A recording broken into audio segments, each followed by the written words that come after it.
Thank you very much, Mr. Speaker.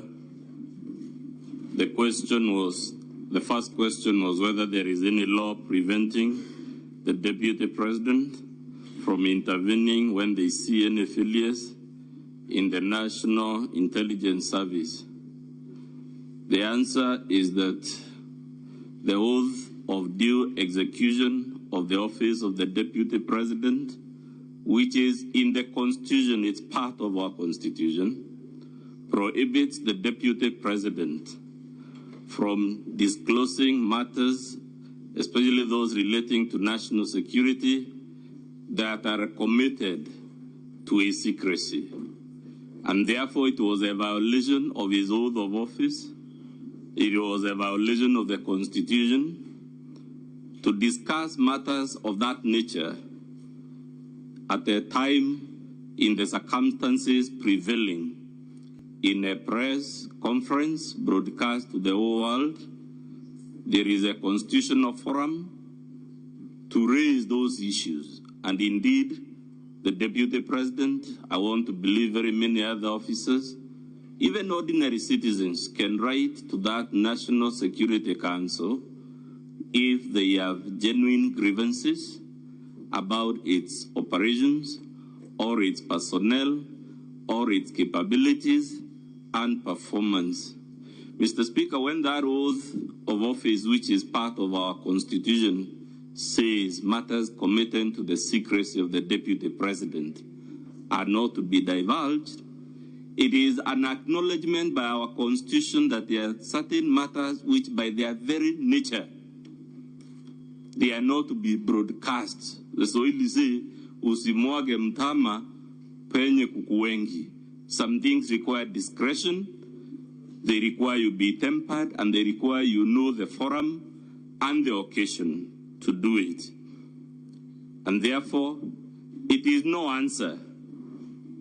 Even if we were to accept, for argument's sake, that all the grievances the Deputy President had are factually correct, it will still be no answer to that charge. The second question was whether Justice Maina has made any complaint after the case was done. We are not aware of any complaint lodged by the Honorable Lady Justice Maina. But that question, Mr. Speaker, also tells you why this is an impeachable offense. Those who know our constitutional theory say judges hold neither sword nor the purse.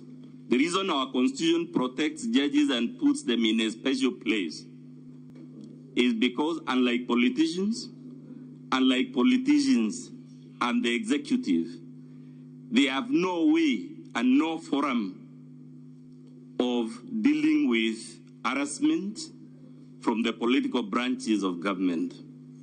But if we are wrong in that, Mr. Speaker, again, why I'm very happy with this question, you imagine, let's accept for argument's sake that indeed Justice Maina could have lodged a complaint, because it's possible she would have walked to a police station, met an OCS there, recorded a complaint and a statement.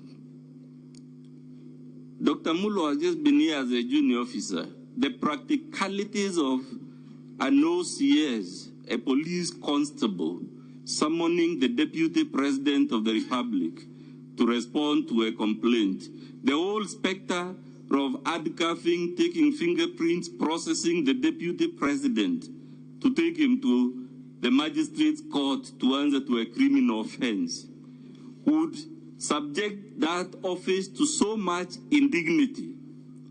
And because the design of our Constitution is that people holding certain offices, in fact, the constitutional text is that they should behave in a manner that brings honor and dignity to the office.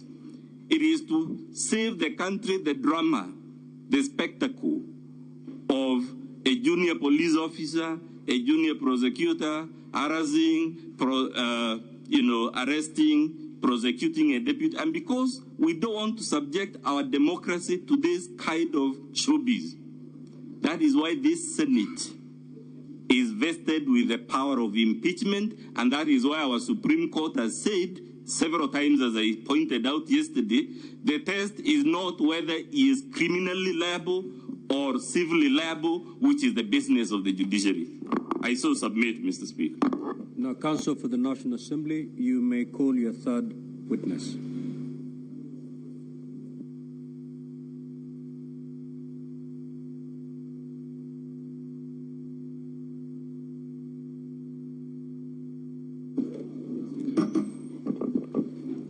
Honorable Speaker, distinguished senators, my name is Moses Kipkogei. Our next witness is Abdi Mahmoud from the EACC. He is a former witness who was called pursuant to the summons issued by this House at the request of the National Assembly. I request the Sergeant at Arms to call him from room 4.